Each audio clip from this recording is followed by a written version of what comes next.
This is Sky Sports, a part of the British Sky Broadcasting Network.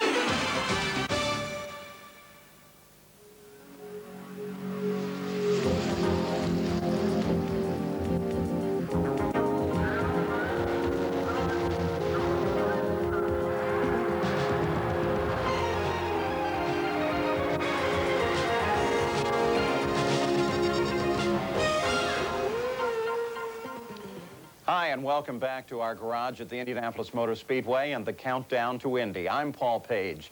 It's a curious day at the Indianapolis Motor Speedway. Those who are still looking for speed to qualify, those who are already qualified and testing their race setups. A lot of variety at the track today and a lot of action. Remember Ross Bentley, the young Canadian that was involved in that fire on the main straightaway the other day? Well, here with some evidence of his burns, he's ready to try it again for owner Dale Coyne. The two of them talked it over a little bit before he headed out. Now, Bentley was only running about 205 miles an hour, but of course his job is to carefully work his way up to speed.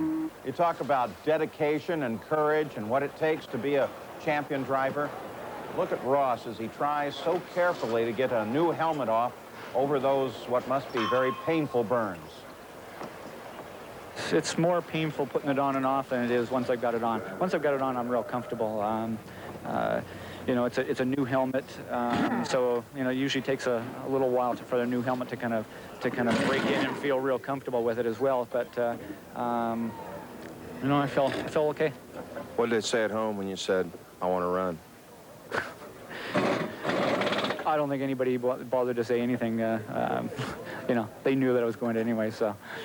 When you want to drive, you drive. I mean, you'll do things you're not supposed to do, but he wants to do it. It's a dream for him to be here, and we want to try to get him in the show as best we can, and we'll just take it a step at a time, and I'm just thankful that a week later we're back out here on the track with him.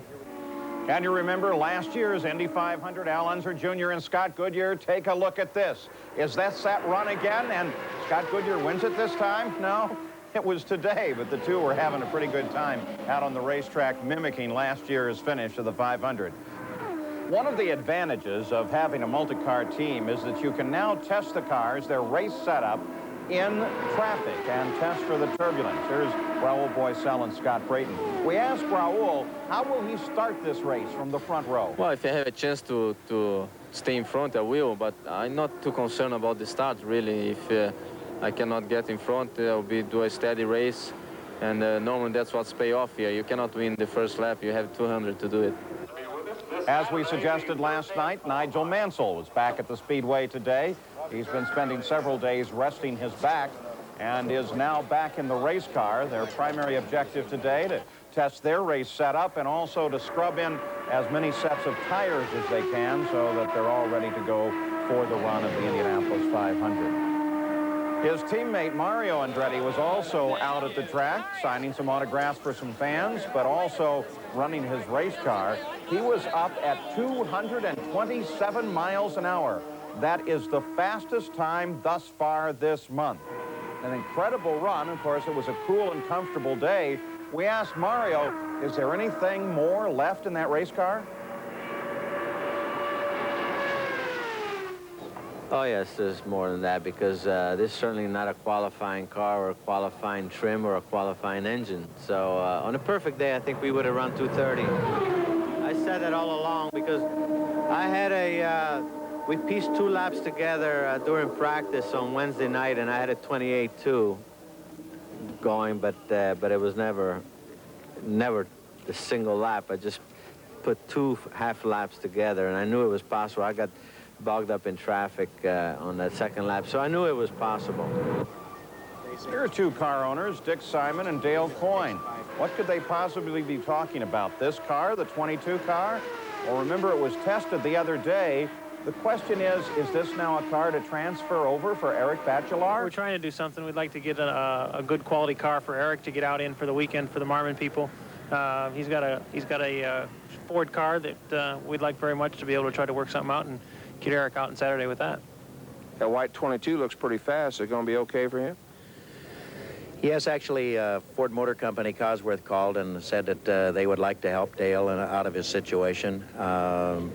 They didn't know whether we as a team could cooperate or not. They knew we had the car there that Raul had shook down, and a few laps there was adequate speed. And of course, Dale has been a customer of theirs, Cosworth, many times, as I have been.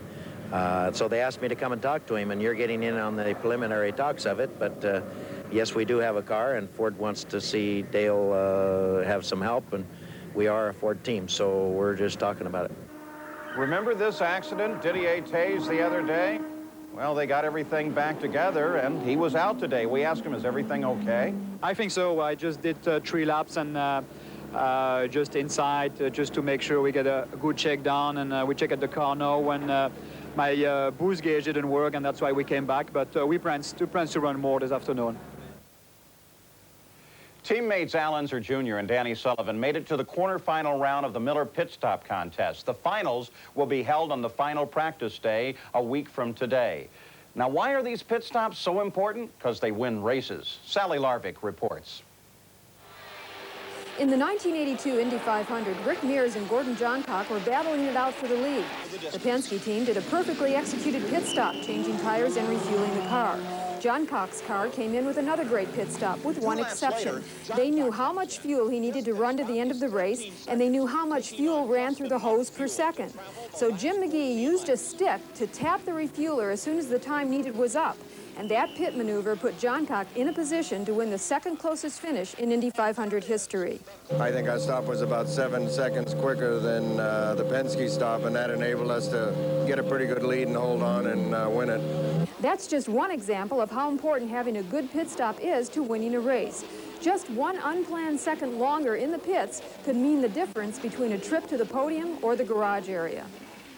I think especially this year, it's going to be so difficult to pass cars on the track itself that I think if you can pass somebody in the pits, it's going to make a huge difference. So I think the pit stops and the pit strategy is going to be even more critical this year. In fact, the track feels that pit stops are so important that each year they hold a pit stop competition. But what's interesting about this, in order for the teams to be eligible, they first have to qualify. And that's what they're doing here today. The 2 fastest teams here will join others next week in the final competition. Bobby Rahall's team has won the whole event the past 2 years, but it doesn't make it any easier on the guys. Are you as nervous doing this as you are during the race itself? Yeah, it's probably the hardest stop of the year. This is? Yeah. Why is that? It's just all, can't make a mistake. I mean, you can't make a mistake in the race, but it's a lot more intense pressure right here. During the race itself, a good pit stop can last from 12 to 18 seconds. When it works, it can bring home victory. I've won races because of them, and they've given me an opportunity to win the race, let's put it that way, and boy, as a driver, you just can't ask for more than that. It's an honor to be chosen as one of the 6 to go over the wall, but there's a lot of responsibility that goes with it. That's why when you hear a winning driver thank his team for all their hard work, he's not just being gracious, he's being honest as well. This is Sally Larvik reporting. Well, with us in the studio now here at our garage is Emerson Fittipaldi. Emerson, we've just seen how with Rick Mears and Gordon Johncock, the pit stop played a key role. It seems like it may be even more important this year. How much practice do you guys do? Well, I'm sure that all the Marlboro Team Penske crew will be ready for all the pit stops. I mean, Roger is one of the guys that most want all the team to be perfect on pit stops. And we have been really doing well this year on the previous 3 races. But I think, Paul, more than that, this year will be a key factor for the race. The pit work and the pit stop. It would be so difficult to pass anybody at the track. I think the pit stop would be really one of the keys to win this race. Let me ask you on that. As the first $1 million winner here, with the change in configuration of the track, passing is going to be a problem. What are your other concerns with the race? Well, I think a situation like when you draft someone, you're behind someone. Last year we could go down half car down to get at least the half car in clear air. This year you are not going to be able to. The guy ahead of you is going to hit the apex of the corner, the apron of the corner, and you have no room to go down. Right. And that means you'll be on the turbulence. So your car will be unsettled the whole time. Your car will be unsettled the whole time through the corner. And I think that would be very tough on the race. Does that also mean that if you have to get in close behind somebody else, that you're not going to get air to your coolers and that we could see more mechanical problems? Is that a concern as well? I don't think as much as it could. I think it's a point that it could happen that the water to work out a little too hot if you stay all the way behind the guy. But at least in straight line, possibly you can come half car out to get cooled down a little bit. Where do you think you're going to be making passes? You're working with a race setup now, and it's some pretty good speeds, but where do you think you're going to be able to move on people? I think the key would be to have the ability of being right behind the other guy through the corner. When I say right behind, be right on his tail. And then when you come out of corner, you will be able to draft him on the straight, get side by side, and take the next corner on the inside line, you'll be ahead of him. Mm-hmm. I think that's the only way to overtake here. The Chevrolet versus Ford battle, the common comment up and down the pits is that the Ford is very powerful. You're with the Chevrolet. With your Chevrolet, you've been running times, we assume with the race setup, 3 miles an hour faster than Ari qualified. How do you evaluate the Fords? I think on race day we should be very strong. And looking back on the first 3 races of this year, Australia, Phoenix, and Long Beach, we really did well in power. And I don't see why not here in Indianapolis. We should be doing really well in the race. In a lot of ways, the Speedway this year is much like it was in the late 60s, where we're seeing more and more drivers come over from Europe, come from Formula One.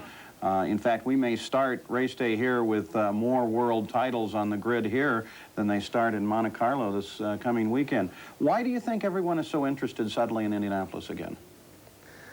I think it's the whole championship. Indianapolis for sure is the #1 event for our series, but I think the IndyCar championship is very attractive to a Formula One driver now. He knows that half of the race, just about half will be oval track, half of the race will be road circuit.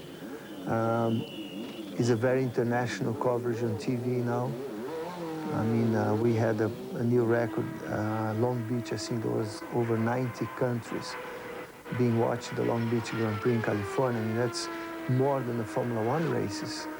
And that showed that this international coverage, this international interesting from different sponsors, from public, is a big follow-up IndyCar race now. And I can see the next few years will be even more international than what's now. With some of the major car manufacturers get involved direct with the engines, I think that would be great.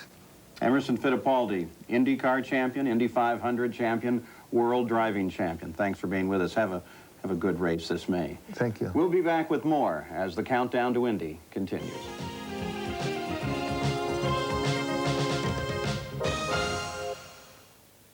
Welcome back to the Countdown to Indy. Robbie Gordon, a rookie here at the Speedway, driving for a great veteran, A.J. Foyt, who retired the other day. Early in the month, you had a little trouble down at the south end a couple of times. Did you ever figure out what it was doing to you? Yeah, well, you know, that's one thing I really don't understand. Turn 1 we weren't having problems with until we got into the accidents. You know, one time we had an understeering problem where, you know, the car was probably good going to that corner at 213, and I tried to make it go through there at 215 or 216. She just understeered right out into the wall, but, you know, we fixed the car, came back out on Saturday before qualifying. We were running in the 222-mile-an-hour range, you know, which would have put us in the front 2 or 3 rows. Went out Saturday morning, rushed on it too quick. Car got loose in turn 1 now and got away from me. So now, you know, the last couple of days we've been creeping back up at it real slow, and we ran 221 today. On Saturday, that set up a pretty emotional moment with A.J. retiring, you right there with him. Do you have any idea how lucky you really are to have him around? Well, I'm very lucky. I mean, he knows so much about Indianapolis, and me being a rookie here, I've learned a lot from him already. Now, he's never yelled at you, has he? Oh, more than once, but, you know, he probably had the right to.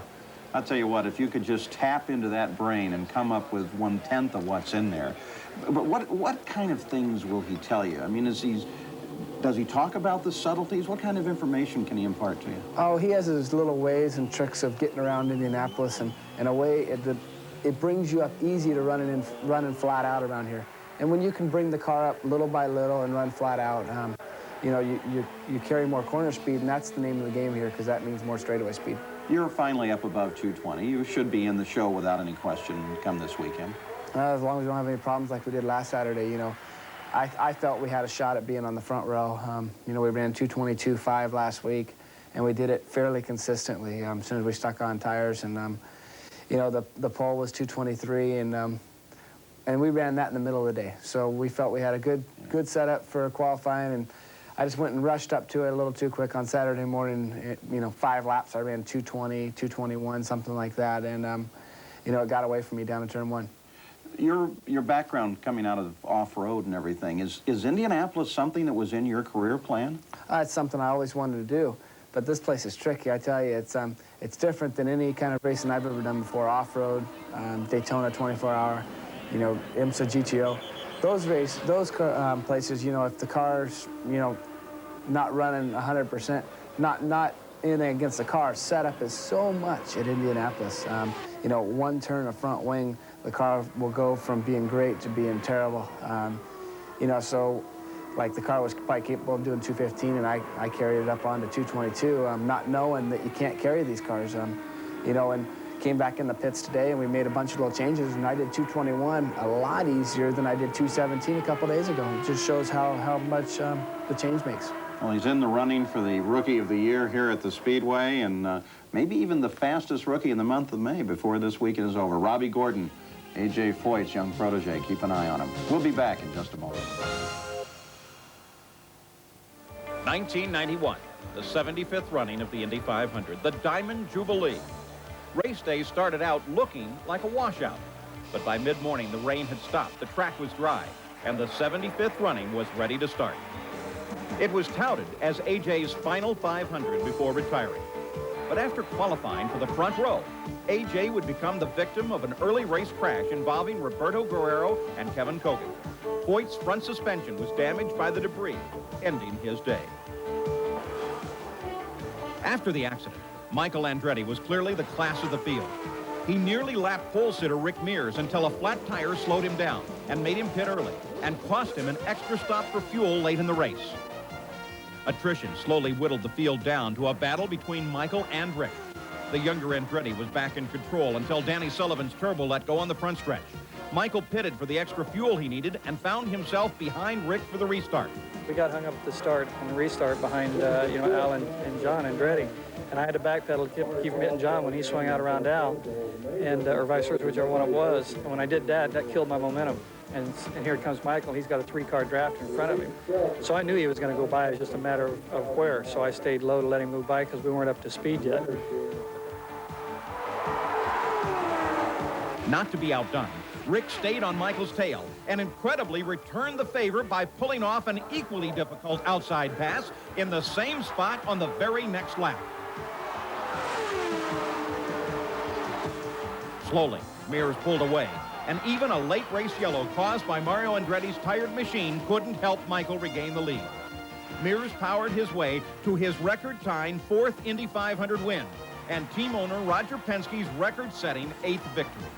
We're very fortunate to even be there, let alone win 1 or 2 or 3 or 4. And, you know, I've always felt like we'll take a race at a time and see what happens. If we're supposed to win 5, we will.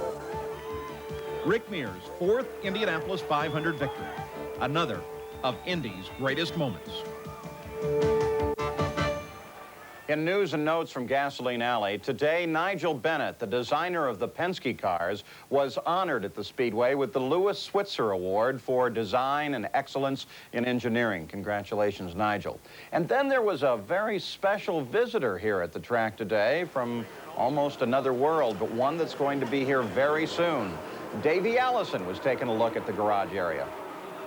Well, really just up here visiting with a lot of friends and inspecting some of the changes that have been made on the racetrack since we were here last summer testing. So I tell you, this is a neat place though. The atmosphere up here is fantastic, and you know, it's kind of fun to be here and not have to work. Of course, he and the rest of the Winston Cup gang will be here for the Brickyard 400 in August of '94. Don't call for tickets yet. They're not even available.